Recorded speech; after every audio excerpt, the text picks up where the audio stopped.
नमस्कार दोस्तों, आज हम बात करने वाले हैं एक ऐसे बड़े मुद्दे के बारे में जो सेंट्रल गवर्नमेंट एम्प्लॉइज और पेंशनर्स के लिए काफी ज्यादा ये गंभीर सब्जेक्ट है मेरे दोस्तों। इसलिए वीडियो को अंत तक जरूर देखें और हमारे चैनल को जरूर सब्सक्राइब करें। 8th सेंट्रल पे कमीशन 8th सीपीसी को लेकर अब एक बड़ा विवाद खड़ा हो चुका है मेरे दोस्तों। क्या सरकार ने पेंशन रिवीजन को टर्म्स ऑफ रेफरेंस से क्या बाहर रख दिया है? आइए जानते हैं क्या पूरी सच्चाई।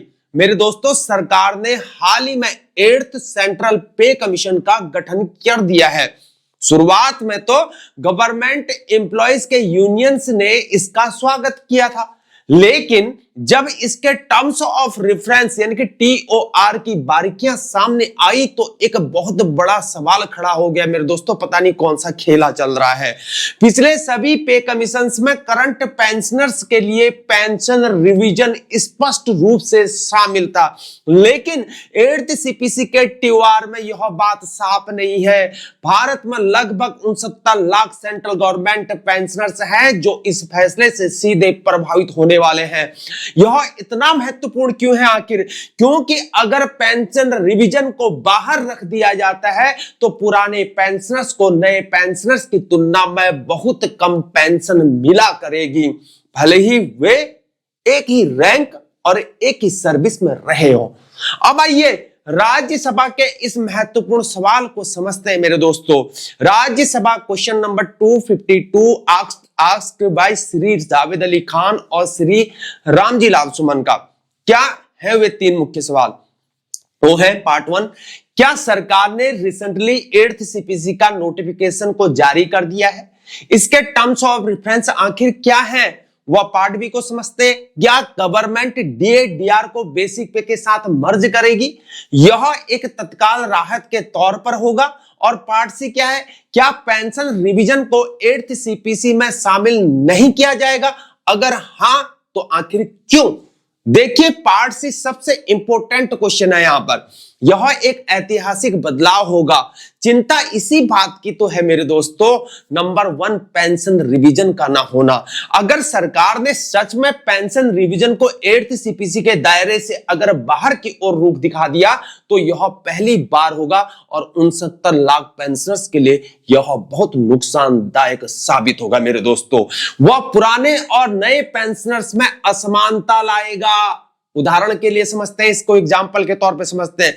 जहां एग्जाम्पल ले लेते हैं, किसी का माना आज एक पेंशन को 50,000 रुपए महीना पेंशन मिल रहा कर रहा है।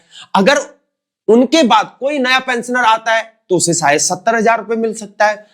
हम एग्जाम्पल ले रहे हैं, बिल्कुल एक ही रैंक पर है। दूसरी चिंता इस बात की है कि unfunded non contributory pension scheme की बात हो रही है और इसका जिक्र की बात हो रही है, जहां टीओआर में एक नई भाषा को जोड़ दिया है जो है unfunded cost of non contributory pension schemes. इसके बारे में बात कर रही है जो ये चल रहा है। इससे यूनियंस को संदेश ये मिल पा रहा है कि सरकार फाइनेंशियल बोझ को कम करना चाहती है। वह पेंशनर को सोशल सिक्योरिटी देने की जगह पैसे को ज्यादा महत्व दिया जा रहा है। अब सेंट्रल गवर्नमेंट एम्प्लॉइज के जो यूनियंस है वो बिल्कुल चिंता में आ गए हैं। एंजाइटी हो रही है, स्ट्रेस हो रही है सभी पेंशनर। मैं भी एक पेंशनर हूं भाई। वे कह रहे हैं कि यह पेंशनर्स के साथ एक बहुत बड़ा अन्याय होगा। अब बात करते हैं डीए-डीआर मर्जर के बारे में। जो राज्यसभा के क्वेश्चन है उसका पार्ट भी है। डीए यानी कि डीएनएस अलाउंस, ये पेंशनर्स को मिलता है। डीएनएस अलाउंस जो है एक्टिव एम्प्लॉइज को दिया जाता है, सॉरी माफ करना। वो डीआर जो होता है डीएनएस रिलीफ होता है जो कि पेंशनर को दिया जाता है। करेक्शन, ओके ठीक है। ये दोनों को महंगाई के साथ इन दोनों को बढ़ाया जाता है। फिलहाल डीए काफी अब बढ़ चुका है। यूनियन से यह मांग अब कर रहे हैं कि अब डीए 50% से ज्यादा हो जाता है तो इसे बेसिक पे के साथ मर्ज कर देना चाहिए। इससे तुरंत यहां पर कैश फ्लो हो जाता है। वह सभी अलाउंसेस भी यहां पर बढ़ेंगे और एम्प्लॉयज को तत्काल यहां पर राहत मिल पाएगी, ठीक है ना, कर्मचारी को।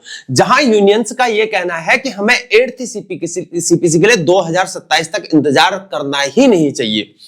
डीए मर्जर अभी किया जाना चाहिए। यह एक तत्काल राहत है। अब सवाल यह है कि अगर पेंशन रिवीजन सच में बाहर की ओर इसको रुख दिखा दिया, बाहर रख दिया गया है तो आखिर क्या होगा? चलो समझते हैं क्या हो सकता है इसको।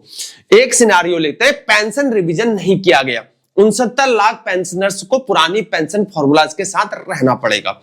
वह जो यंग एम्प्लॉइज है, नए हायर पे स्किल्स के तहत ये लोग काम करेंगे और रिटायरमेंट के बाद उनको भी यहां पर क्या होगा, हायर पेंशन मिल पाएगी।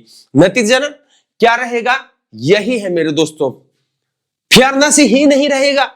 चलो एग्जांपल से समझते हैं। और 1990 में रिटायर होने वाले और 2030 में रिटायर होने वाले दोनों को अगर सेम रैंक पर अलग अलग पेंशन मिले तो ये कौन सा न्याय है? यह तो न्याय नहीं होगा मेरे दोस्तों। यही यहां पर यूनियंस की चिंता है दोस्तों। यह केवल एक सवाल नहीं है, यह एक आंदोलन का संकेत है। अगर मिनिस्ट्री ऑफ फाइनेंस का जवाब यह कहे कि पेंशन रिवीजन 8th सीपीसी में नहीं है, डीएडीआर का मर्जर नहीं होगा, तो यूनियंस ने पहले ही यहां पर संकेत दे दिए हैं कि यहां पर नेशन वाइड प्रोटेस्ट हम करेंगे। और सेंट्रल गवर्नमेंट एम्प्लॉयज की तमाम जो कॉन्फेडरेशन है वो तैयारी कर रही हैं। अगर सरकार का रवैया यहां पर निराशाजनक साबित होता है तो यह एक बहुत बड़ा आंदोलन का रूप ले सकता है मेरे दोस्तों। अब समझते हैं कि यह बदलाव इतना ज्यादा क्यों इंपॉर्टेंट है, क्यों महत्वपूर्ण है। 1st सीपीसी से 7th सीपीसी तक सभी में पेंशन रिवीजन स्पष्ट रूप से शामिल किया गया और यहां 8th सीपीसी में पहली बार यह स्पष्ट हो रहा है। लगभग 75 साल से पेंशनर्स को इस सुविधा का फायदा मिलता आया है। अब यह एक ऐतिहासिक बदलाव होने वाला है और होगा, और सबको लगता है कि एक गलत दिशा में होगा। और हम आस लगा रहे हैं कि सरकार का क्या कहना होगा। संभवतः यही कि फाइनेंशियल सस्टेनेबिलिटी जहां रहेगी, जहां पेंशन पर आने वाला खर्च बहुत ज्यादा होता है, सरकार का बजट सीमित है, इसलिए फाइनेंशियल प्लानिंग जरूरी है। लेकिन यह तर्क सरकारी कर्मचारियों और पेंशन भोगियों को स्वीकार्य नहीं है। उनका यह कहना है कि यह एक वचन था, इसे पूरा किया ही जाना चाहिए।